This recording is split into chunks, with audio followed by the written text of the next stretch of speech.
ನಮಸ್ಕಾರ, ಕನ್ನಡ ಒನ್ನಿಗೆ ಸ್ವಾಗತ. ನಾನು ಭಾಗ್ಯನಾರಾಯಣ ಬೊಗವರ್ಪು.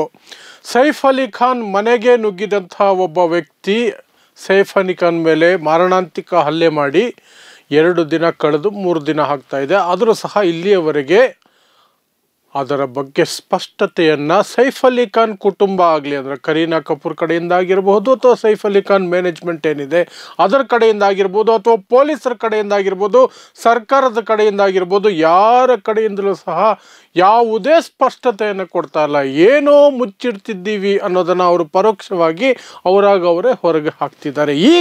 ಈಗ ಬರ್ತಿರುವಂತಹ ಸುದ್ದಿಯ ಪ್ರಕಾರ ಛತ್ತೀಸ್ಗಢದಲ್ಲಿ ಆರೋಪಿಯನ್ನು ಬಂಧಿಸಲಾಗಿದೆ ಅಂತ ಬರ್ತಾ ಇದೆ. ಮೊನ್ನೆ ಸಹ ಅದೇ ಸುದ್ದಿ ಬಂದಿತ್ತು. ಒಬ್ಬ ಆರೋಪಿಯನ್ನು ಪೊಲೀಸ್ ಸ್ಟೇಷನ್ಗೆ ಕರ್ಕೊಂಡು ಹೋಗುವಂತಹ ದೃಶ್ಯಗಳು ಬಂತು. CCTVಯಲ್ಲಿ ಇದ್ದಂತಹ ವ್ಯಕ್ತಿಯನ್ನೇ ಹೋಲ್ತಾ ಇದ್ದ ಆ ವ್ಯಕ್ತಿ. ಆದರೆ ಆ ನಂತರ ಅದು ಸುದ್ದಿಯಾಗಿ ಎಲ್ಲ ಕಡೆ ಆರೋಪಿಯ ಬಂಧನ ಆಗಿದೆ ಅನ್ನುವಂತಹ ಸುದ್ದಿಗಳು ಬಂದ 4-5 ಗಂಟೆಗಳ ನಂತರ ಅವನಿಗೂ ಈ ಕೇಸ್ಗೂ ಸಂಬಂಧ ಇಲ್ಲ, ಅದು ಬೇರೆ ಕೇಸು, ಪೊಲೀಸ್ ಸ್ಟೇಷನ್ಗೆ ಬೇರೆ ವಿಚಾರಕ್ಕೆ ಅವನ್ನ ಕರ್ಕೊಂಡು ಬಂದಿದ್ದೀವಿ ಅಂತ ಮುಂಬೈ ಪೊಲೀಸರು ಹೇಳಿ ಅದನ್ನು ಕೂಡ ಕಟ್ ಮಾಡಿದ್ರು. ಈಗ ಮತ್ತೆ ಸುದ್ದಿ ಕೊಡ್ತಿದ್ದಾರೆ ಬಂಧನ ಆಗಿದೆ ಅಂತ ಮಾಧ್ಯಮಗಳಲ್ಲಿ ಬರ್ತಾ ಇದೆ.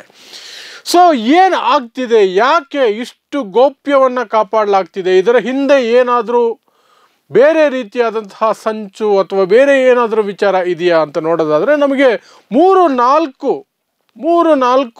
ಒಂದು ರೀತಿಯಾದಂತಹ ಊಹಾಪೋಹಗಳಿಗೆ ಇಲ್ಲಿ ಅವಕಾಶ ಮಾಡಿಕೊಡ್ತಾ ಇದೆ. ಈ ಊಹಾಪೋಹಗಳೇ ಒಂದರಲ್ಲಿ ನಿಜ ಇರಬಹುದು ಅನ್ನುವಂತಹ ಸುದ್ದಿಗಳು ಬರ್ತಾ ಇದೆ. ಏನು ಮೊದಲನೇದು ಸೀದಾ ಸಾದಾ ಡಕಾಯಿತಿಗಾಗಿ ಬಂದಿದ್ದ. ಅದು ಹೇಗೆ ಬಂದ ಅನ್ನೋದು ದೊಡ್ಡ ಪ್ರಶ್ನೆ. ಯಾಕೆಂದರೆ ಬಂದಿರೋದರ ಬಗ್ಗೆ ಎಲ್ಲೂ CCTVಯಲ್ಲಿ ಮೆಟ್ಲುಗಳಿಂದ ಹಿಡಿದು ಯಾವುದೇ ಗೇಟುಗಳಲ್ಲಿ ಪಾಸಾಗಿರುವಂತಹ CCTV ದೃಶ್ಯ ಲಭ್ಯ ಆಗಿಲ್ಲ. ಆದರೆ ವಾಪಸ್ಸು ಹೋಗ್ತಾ ಇರೋ ದೃಶ್ಯಗಳು ಮಾತ್ರ ಲಭ್ಯ ಆಗಿದೆ. ಹಾಗಾದರೆ ಅವನು ಬಂದಿದ್ದು ಯಾವ ಕಡೆಯಿಂದ ಅನ್ನೋದು ಒಂದು ದೊಡ್ಡ ಪ್ರಶ್ನೆಯಾಗಿ ಉಳಿಯುತ್ತೆ. ಆದರೆ ಬರೋದಕ್ಕೆ ಕಾರಣ ಡಕಾಯಿತಿ ಇರಬಹುದು ಅನ್ನುವಂಥದ್ದು ಮೊದಲನೇ ಒಂದು ಊಹೆ. ಎರಡನೇ ಊಹೆ ಇರುವಂತಹದ್ದು, ಆ ಮನೆಯಲ್ಲಿ ಕೆಲಸ ಮಾಡುವಂತಹ ಕೆಲಸದಾಕೆಯಲ್ಲೊಬ್ಬಳಿಗೆ ಆ ವ್ಯಕ್ತಿಗೆ, ಆರೋಪಿ ಯಾರಿದ್ದಾನೆ ಅವನಿಗೂ ಏನೋ ಪ್ರೇಮ ಸಂಬಂಧ, ಬೇರೆ ಯಾವುದೇ ರೀತಿಯಾದ ಸಂಬಂಧ ಇದೆ. ಅವನು ಪದೇ ಯಾವುದೋ ಒಂದು ನಿಶ್ಚಿತ ದಾರಿಯಲ್ಲಿ ಆ ಮನೆ ಒಳಗಡೆ ಬಂದು ಹೋಗ್ತಿರುವಂತಹ ಅಭ್ಯಾಸ ಇದೆ. ಹಾಗಾಗಿ ಅವನು ಸಲೀಸಾಗಿ ಒಳಗೆ ಬಂದಿದ್ದಾನೆ. ಅದಕ್ಕೆ ಅವಳು ಸಹಕರಿಸಿರ್ತಾಳೆ. ಆ ನಂತರ ಅವರಿಬ್ಬರ ನಡುವೆ ಏನೋ ಗಲಾಟೆ ಆಗಿರಬಹುದು, ಅಥವಾ ಸೈಫ್ ಅಲಿ ಖಾನ್ ಅದನ್ನು ನೋಡಿರಬಹುದು ಅವರಿಬ್ಬರನ್ನ ಒಟ್ಟಿಗೆ, ಆಗ ಏನೋ ಆಗಿರಬಹುದು ಅನ್ನುವಂಥದ್ದು ಇನ್ನೊಂದು ಊಹೆ. ಇನ್ನೊಂದು, ಸೈಫ್ ಅಲಿ ಖಾನ್ರನ್ನ ಕೊಲ್ಲೋದಕ್ಕೆ ಅಂತಲೇ ಬಂದಿರಬಹುದು, ಕೊಲ್ಲುವ ಉದ್ದೇಶದಿಂದನೇ ಬಂದಿರುವಂತಹ ಸಾಧ್ಯತೆಗಳಿದೆ.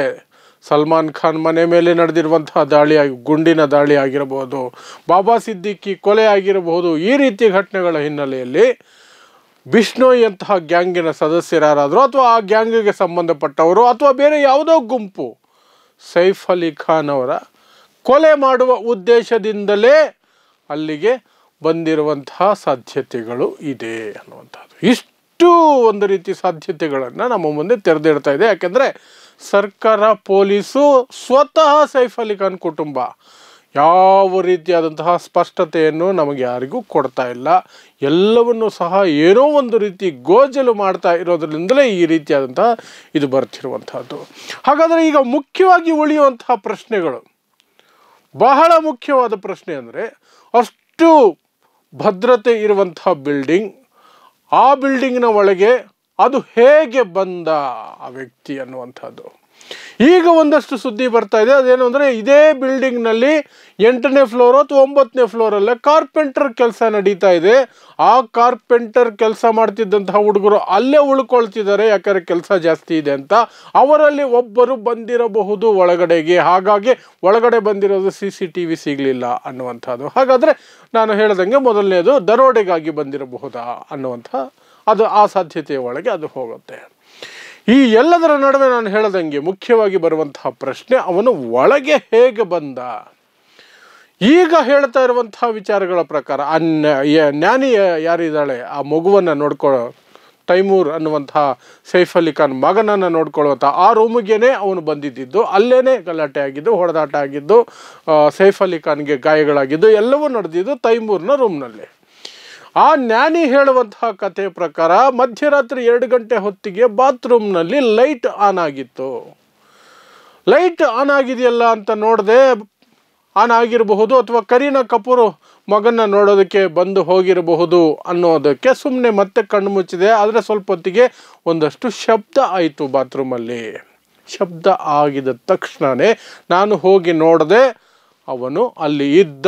ಅವನು ಹೊರಗಡೆ ಬಂದ, ನನಗೆ ಶಬ್ದ ಮಾಡಬೇಡ ಅಂತ ಹೇಳ್ದ, ಬೆದರಿಸಿದ, 1 ಕೋಟಿ ರೂಪಾಯಿ ಕೊಡಬೇಕು ಅಂತ ಹೇಳ್ದ.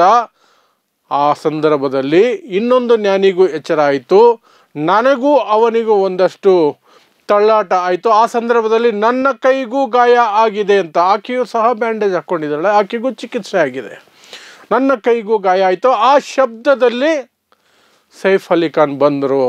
ಅವರು ಬಂದ ತಕ್ಷಣವೇ ತನ್ನ ಮಗನನ್ನು ಕಾಪಾಡ್ಕೊಳ್ಳೋದಕ್ಕೆ ಒಬ್ಬ ಯಾರು ಬಂದಿದ್ದ ವ್ಯಕ್ತಿ ಅವನನ್ನು ಫೇಸ್ ಮಾಡಿದ್ರು. ಅವನಿಗೂ ಸೈಫ್ ಅಲಿ ಖಾನ್ಗೂ ಜಗಳ ನಡೆಯಿತು, ಗಲಾಟೆ ನಡೆಯಿತು. ಆ ಸಂದರ್ಭದಲ್ಲಿ ಅವನು ಸೈಫ್ ಅಲಿ ಖಾನ್ಗೆ ತುಂಬ ಮಾರಣಾಂತಿಕವಾಗಿ ಹಲ್ಲೆ ಮಾಡಿದ್ದಾನೆ. ಇದು ಜ್ಞಾನಿ ಹೇಳಿರುವಂತಹ ಮಾತು.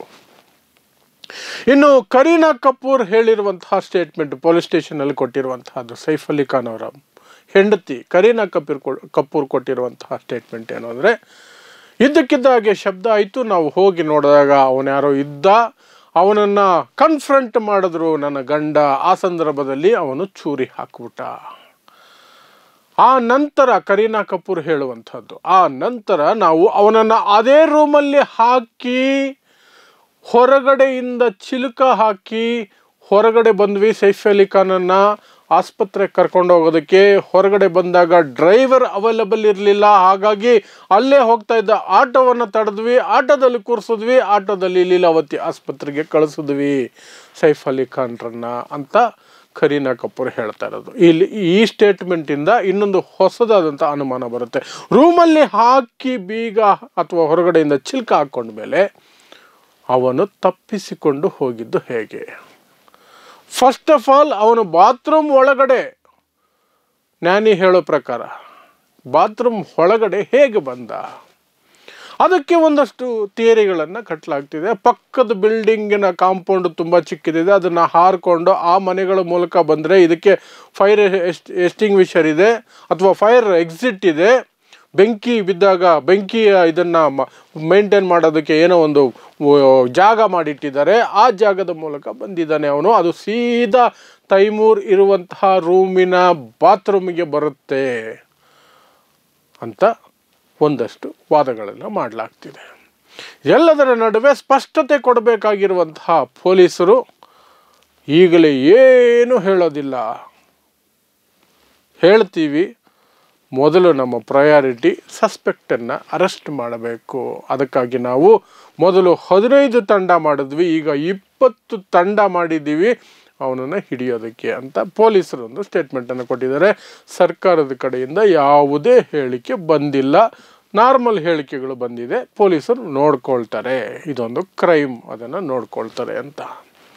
ಸೊ ಎಲ್ಲವನ್ನು ನೋಡಿದಾಗ ಏನೋ ಮುಚ್ಚಿಡ್ತಿದ್ದಾರೆ, ಏನು ಬಚ್ಚಿಡ್ತಿದ್ದಾರೆ ನಮ್ಮ ದೇಶದ ಜನರಿಂದ ಅನ್ನೋದು ಬಹಳ ಬಹಳ ಮುಖ್ಯವಾಗುತ್ತೆ. ಯಾಕಂದರೆ ಸೈಫ್ ಅಲಿ ಖಾನ್ ಅನ್ನೋದು ತುಂಬ ಒಬ್ಬ ಫೇಮಸ್ ನಟ, ಸೆಲೆಬ್ರಿಟಿ ಪ್ಲಸ್ ರಾಜವಂಶಸ್ಥ. ಇಷ್ಟೆಲ್ಲ ಇರಬೇಕಾದ್ರೆ ಅಷ್ಟು ದೊಡ್ಡ ವ್ಯಕ್ತಿ ಮನೆಗೆ ಅಷ್ಟು ಸುಲಭವಾಗಿ ಯಾರಾದರೂ ಬರ್ತಾರೆ ಅಂದರೆ ಅದು ಯಾಕೆ, ಹೇಗೆ ಸಾಧ್ಯ? ಅದರ ಜೊತೆಗೆ ಯಾರು ಆರೋಪಿ ಇದ್ದಾನೆ ಅವನು ಈ ಮೊದಲು ಒಂದು 5-6 ದಿನಗಳ ಹಿಂದೆ ಶಾರುಖ್ ಖಾನ್ ಮನೆ ಹತ್ರ ಕಾಣಿಸ್ಕೊಂಡಿದ್ದಾನೆ ಅಂತ ಅಲ್ಲಿನ CCTV ವಿವರಗಳು ಸಹ ಸಿಗ್ತಾ ಇದ್ದಾವೆ. ಅಲ್ಲಿ ಯಾಕೆ ಹೋಗಿದ್ದ, ಅಲ್ಲಿ ಹೋದ ಮೇಲೆ ಇಲ್ಲಿ ಹೇಗೆ ಬಂದ, ಎಲ್ಲವೂ ಸಹ ಗೋಜಲು ಮಾಡಿಟ್ಟಿದ್ದಾರೆ. ಇದು ಮುಂಬೈ ಪೊಲೀಸರು ಉದ್ದೇಶಪೂರ್ವಕವಾಗಿ ಮಾಡ್ತಿದ್ದಾರಾ? ಕರೀನಾ ಕಪೂರ್ ಫ್ಯಾಮಿಲಿ ಏನಾದರೂ ಮುಚ್ಚಿಡ್ತಾ ಇದ್ದಾರಾ? ಅಥವಾ ಕರೀನಾ ಕಪೂರ್ ಫ್ಯಾಮಿಲಿ ಅಥವಾ ಸೈಫ್ ಅಲಿ ಖಾನ್ ಕುಟುಂಬಕ್ಕೆ ಇದರ ಬಗ್ಗೆ ಏನೂ ಗೊತ್ತಿಲ್ವಾ? ಎಲ್ಲವೂ ಅಸ್ಪಷ್ಟ. ಈಗ ನಾನು ಹೇಳಿದಂಗೆ ಬರ್ತಿರುವಂತಹ ಲೇಟೆಸ್ಟ್ ನ್ಯೂಸ್ ಏನು ಅಂದರೆ, ಛತ್ತೀಸ್ಗಢದಲ್ಲಿ ಆರೋಪಿಯನ್ನು ಬಂಧಿಸಿದ್ದಾರೆ ಅನ್ನುವಂತಹ ಸುದ್ದಿ ಬರ್ತಾ ಇದೆ. ಅದು ಪೊಲೀಸರ ಕಡೆಯಿಂದ ಬರ್ತಾ ಇಲ್ಲ, ಮಾಧ್ಯಮಗಳಲ್ಲಿ ಫ್ಲ್ಯಾಶ್ ಆಗ್ತಾ ಇದೆ. ಮೊನ್ನೆ ಅದೇ ರೀತಿ ಫ್ಲ್ಯಾಶ್ ಆಗಿತ್ತು, ಬೇರೆ ಒಬ್ಬನ ವಿಚಾರವಾಗಿ ಅವನಲ್ಲ ಅಂತ ಆಮೇಲೆ ಹೇಳಿದ್ರು. ಸೊ ಈ ಪ್ರಕರಣವನ್ನು ನಾವು ಬೇರೆ ಏನೋ ಮುಚ್ಚಿಡೋ ಪ್ರಯತ್ನ ನಡೀತಾ ಇದೆ ಅನ್ನುವ ಪ್ರಕರಣವಾಗೇ ಸ್ವೀಕರಿಸಬೇಕಾಗುತ್ತೆ. ಹಾಗೇನಾದರೂ ನಡೀತಿದ್ರೆ ಸಮಥಿಂಗ್ ಈಸ್ ಫಿಶಿ, ಏನೋ ದೊಡ್ಡ ಷಡ್ಯಂತ್ರ ಅಥವಾ ಕುತಂತ್ರ ಏನೋ ನಡೀತಾ ಇದೆ ಹಾಗಂತಲೇ ನಾವು ಅರ್ಥ ಮಾಡ್ಕೋಬೇಕು. ನೋಡ್ತಾ ಇರಿ ಸಮಾಜಕ್ಕಾಗಿ ಕನ್ನಡ 1 ನ್ಯೂಸ್. ನಮಸ್ಕಾರ.